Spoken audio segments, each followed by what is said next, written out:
नमस्कार। ओम गम गणपतये नमः। ओम श्री साईनाथाय नमः। अथ श्री साई सचरित अध्याय 43-44 महासमाधि की ओर। पूर्व तैयारी। समाधि मंदिर। ईंट का खंडन।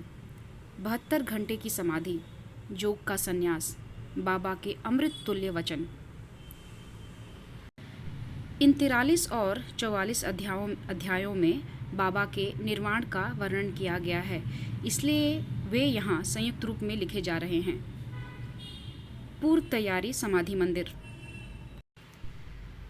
हिंदुओं में यह प्रथा प्रचलित है कि जब किसी मनुष्य का अंतकाल निकट आ जाता है तो उसे धार्मिक ग्रंथ आदि पढ़कर सुनाए जाते हैं। इसका मुख्य कारण केवल यही है कि जिससे उसका मन सांसारिक झंझटों से मुक्त होकर आध्यात्मिक विषयों में लग जाए और वह प्राणी कर्मवश अगले जन्म में जिस योनि को धारण करे उसमें सद्गति प्राप्त हो। सर्वसाधारण को यह विदित है कि जब राजा परीक्षित को एक ब्रह्मर्षि पुत्र ने शाप दिया और 1 सप्ताह के पश्चात ही उनका अंतकाल निकट आया तो महात्मा शुकदेव ने उन्हें उस सप्ताह में श्रीमद्भगवत पुराण का पाठ सुनाया, जिससे उनको मोक्ष की प्राप्ति हुई। यह प्रथा अभी भी अपनाई जाती है। महानिर्वाण के समय गीता, भागवत और अन्य ग्रंथों का पाठ किया जाता है। बाबा तो स्वयं अवतार थे, इसलिए उन्हें बाह्य साधनों की आवश्यकता नहीं थी, परंतु केवल दूसरों के सामने उदाहरण प्रस्तुत करने के हेतु ही उन्होंने इस प्रथा की उपेक्षा नहीं की। जब उन्हें विदित हो गया कि मैं अब शीघ्र इस नश्वर देह को त्याग करूँगा, तब उन्होंने श्री वजह को राम विजय प्रकरण सुनाने की आज्ञा दी। श्री वजह ने 1 सप्ताह प्रतिदिन पाठ सुनाया। तत्पश्चात ही बाबा ने उन्हें 8 प्रहर पाठ करने की आज्ञा दी। श्री वजह ने उस अध्याय की द्वितीय आवृत्ति 3 दिन में पूर्ण कर दी और इस प्रकार 11 दिन बीत गए। फिर 3 दिन और उन्होंने पाठ किया। अब श्री वजह बिल्कुल थक गए, इसलिए उन्हें विश्राम करने की आज्ञा हुई। बाबा अब बिल्कुल शांत बैठ गए और आत्मस्थित होकर वे अंतिम क्षण की प्रतीक्षा करने लगे। 2-3 दिन पूर्व ही प्रातःकाल से बाबा ने भिक्षाटन करना स्थगित कर दिया और वे मस्जिद में ही बैठे रहने लगे।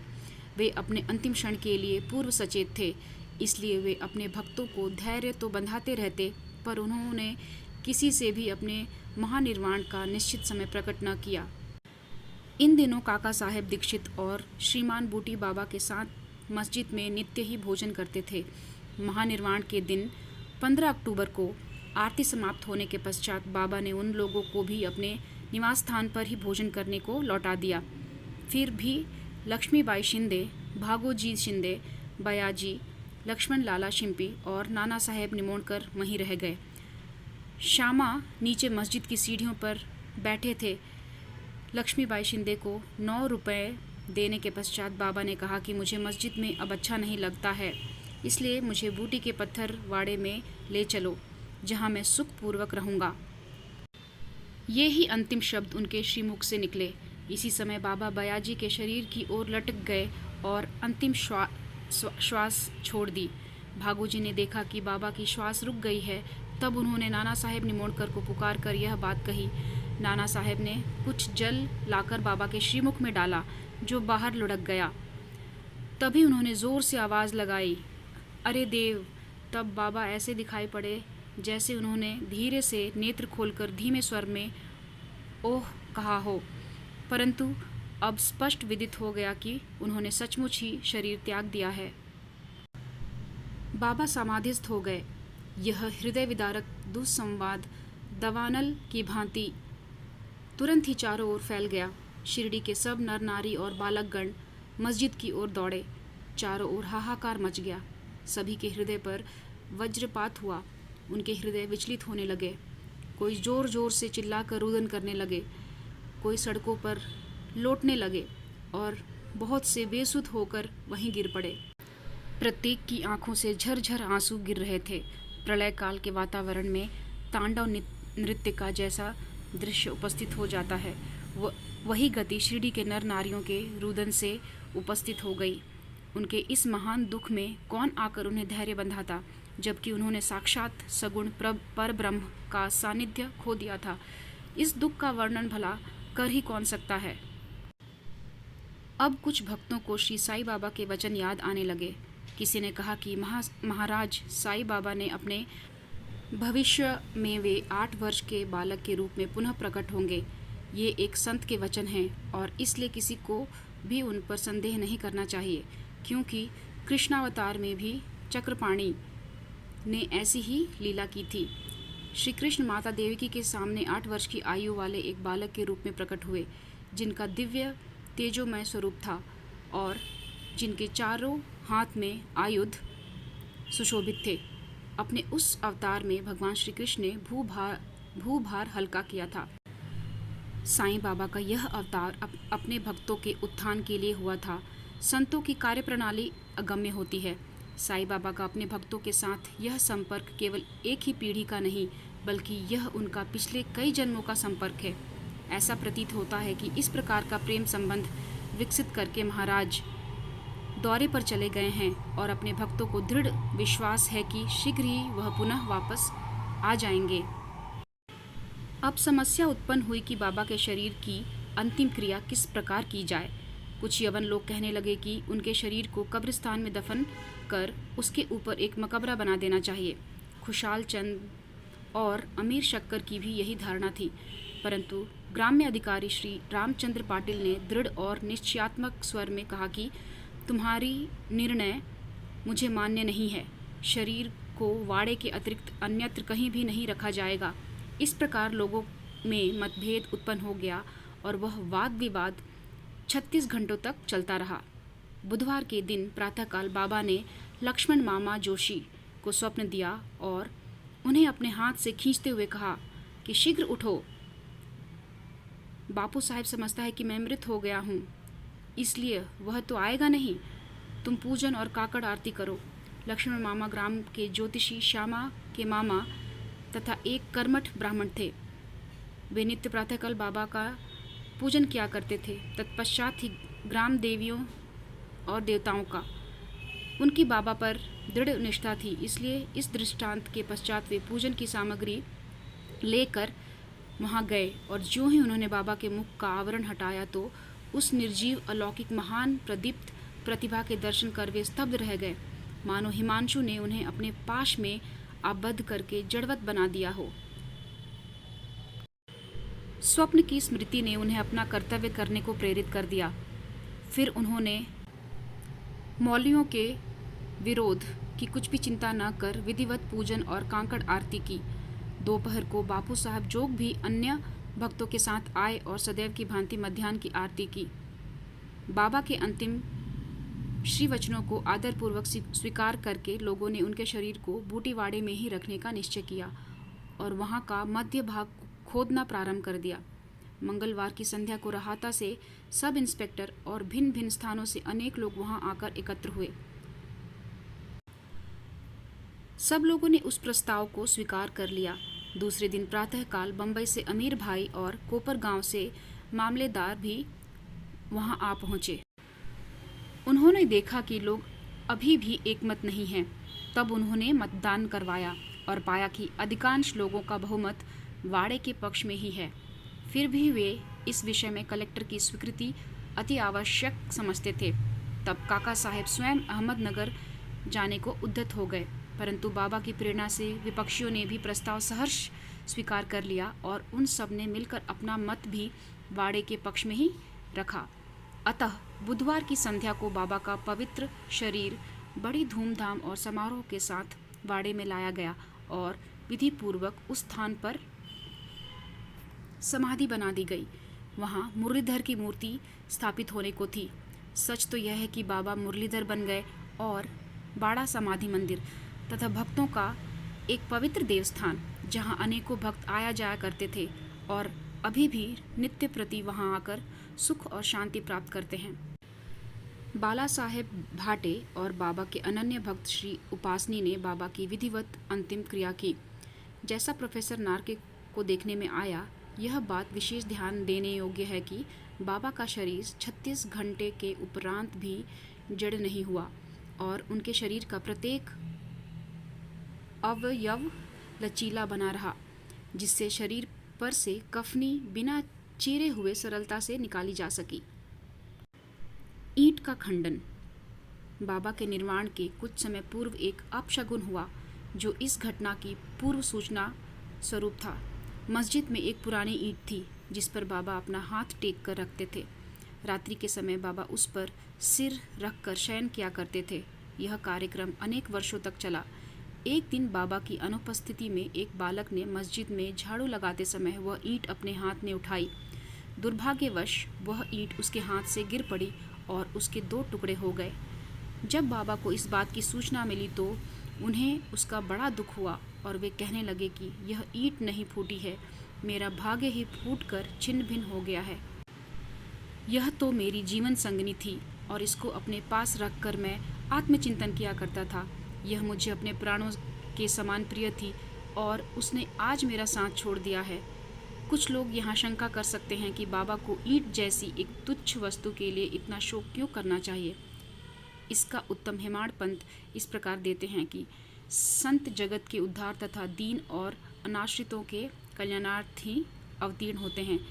जब वे नर देह धारण करते हैं और जन संपर्क में आते हैं तो वे इस प्रकार का आचरण किया करते हैं, अर्थात बाह्य रूप से वे अन्य लोगों के समान ही हंसते, रोते और खेलते हैं, परंतु आंतरिक रूप से वे अपने अवतार कार्य और उसके ध्येय के लिए सदैव सजग रहते हैं। 72 घंटे की समाधि। इसके 32 वर्ष पूर्व भी बाबा ने अपनी जीवन रेखा पार करने का एक प्रयास किया था। 1883 में मार्गशीर्ष को पूर्णिमा के दिन बाबा को दमा से अधिक पीड़ा हुई और इस व्याधि से छुटकारा पाने के लिए उन्होंने अपने प्राण ब्रह्मांड में चढ़ाकर समाधि लगाने का विचार किया। अतएव उन्होंने भगत महालसापति से कहा कि तुम मेरे शरीर की 3 दिन तक रक्षा करना और यदि मैं वापस लौट आया तो ठीक है, नहीं तो उस स्थान पर मेरी समाधि बना देना और 2 ध्वजाएं चिन्ह स्वरूप में फहरा देना।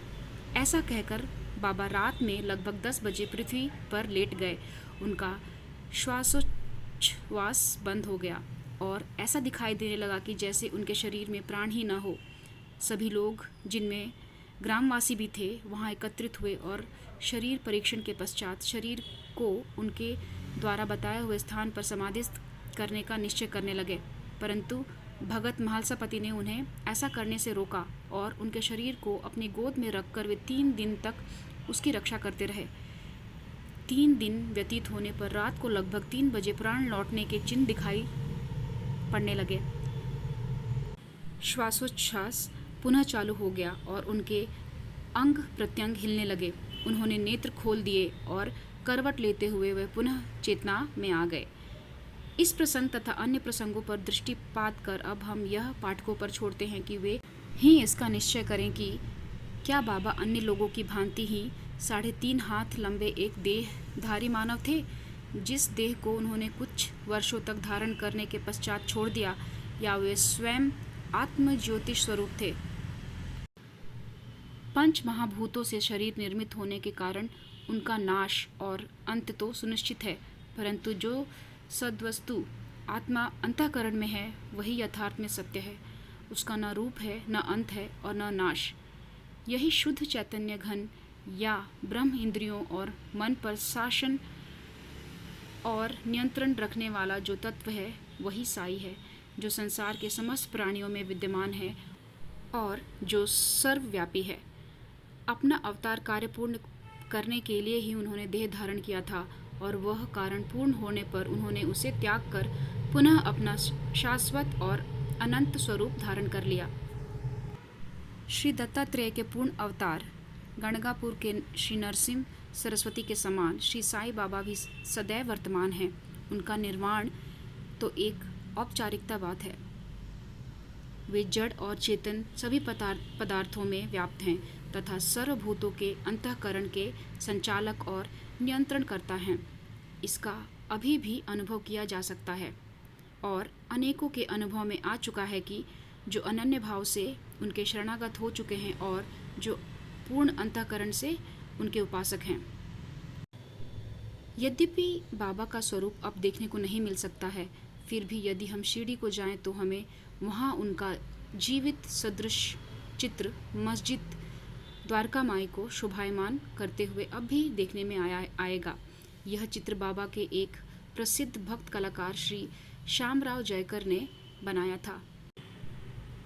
एक कल्पनाशील और भक्त दर्शक को यह चित्र अभी भी बाबा के दर्शन के समान ही संतोष और सुख पहुंचाता है।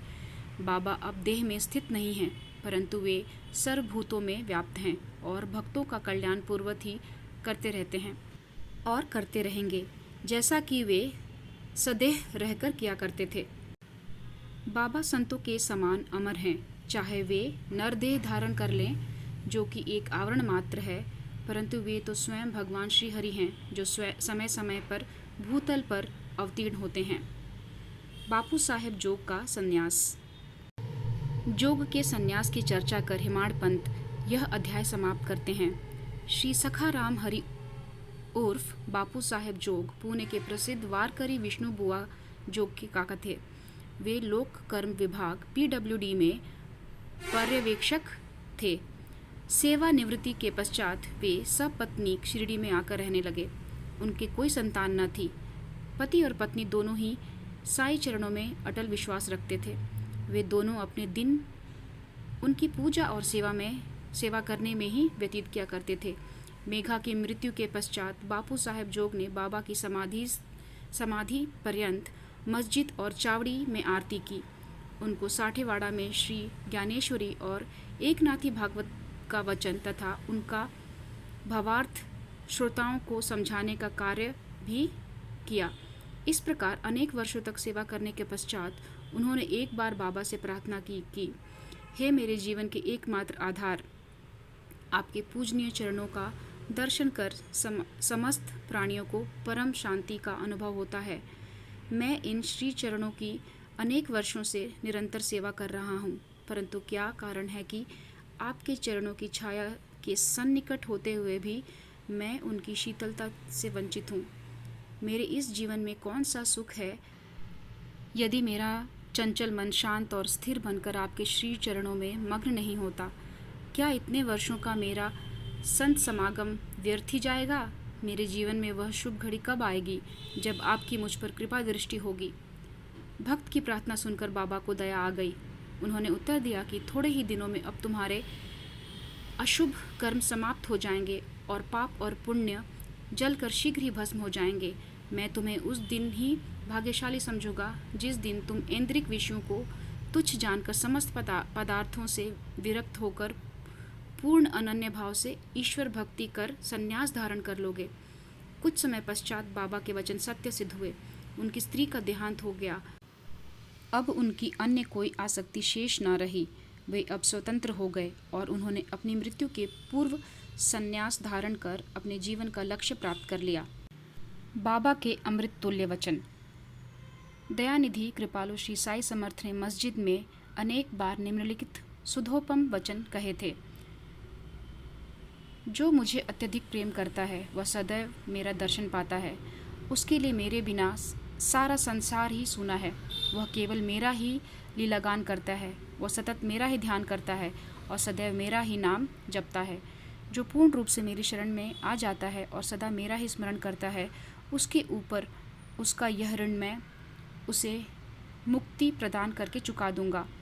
जो मेरा ही चिंतन करता है और मेरा प्रेम ही जिसकी भूख प्यास है और जो पहले मुझे अर्पित किए बिना कुछ नहीं खाता, मैं उसके अधीन हूँ। जो इस प्रकार मेरी शरण में आता है वह मुझसे मिलकर उसी तरह एकाकार हो जाता है जिस प्रकार नदियाँ समुद्र से मिलकर तदाकार हो जाती हैं। अतएव महत्ता और अहंकार का सर्वथा परित्याग कर तुम्हें मेरे प्रति जो तुम्हारे हृदय में आसीन है पूर्ण रूप से समर्पित हो जाना चाहिए। यह मैं कौन है? श्री साईं बाबा ने अनेक बार समझाया कि यह मैं कौन है। इस मैं को ढूंढने के लिए अधिक दूर जाने की आवश्यकता नहीं है। तुम्हारे नाम और आकार से परे मैं तुम्हारे अंतःकरण और समस्त प्राणियों में चैतन्यघ्न रूप में विद्यमान हूँ और यही मैं का स्वरूप है। ऐसा समझकर तुम अपने तथा समस्त प्राणियों से मेरा ही दर्शन करोगे। यदि तुम इसका नित्य प्रति अभ्यास करोगे तो तुम्हें मेरी सर्वव्यापकता का अनुभव शीघ्र हो जाएगा और मेरे साथ अभिन्नता प्राप्त हो जाएगी। अतः हेमाड पंत पाठकों को नमन कर उनसे प्रेम और आदरपूर्वक विनम्र प्रार्थना करते हैं कि उन्हें समस्त देवताओं, संतों और भक्तों का आदर करना चाहिए। बाबा सदैव कहा करते थे कि जो दूसरों को पीड़ा पहुंचाता है वह मेरे हृदय को दुख देता है तथा मुझे कष्ट पहुंचाता है। इसके विपरीत जो स्वयं कष्ट सहन करता है वह मुझे अधिक प्रिय है। बाबा समस्त प्राणियों में विद्यमान हैं और उनकी हर प्रकार से रक्षा करते हैं। समस्त जीवों से प्रेम करो, यही उनकी आंतरिक इच्छा है। इस प्रकार का विशुद्ध अमृतमय स्रोत उनके श्रीमुख से सदैव झरता रहता था। अतः जो प्रेम पूर्वक बाबा का लीला गान करेंगे और उन्हें भक्ति पूर्वक श्रवण करेंगे उन्हें साई से अवश्य अभिन्नता प्राप्त होगी। श्री सद्गुरु साईनाथार्पणमस्तु। शुभम भवतु। ओम साई राम। पाठ 43-44 यहीं समाप्त होता है। ओम साई राम।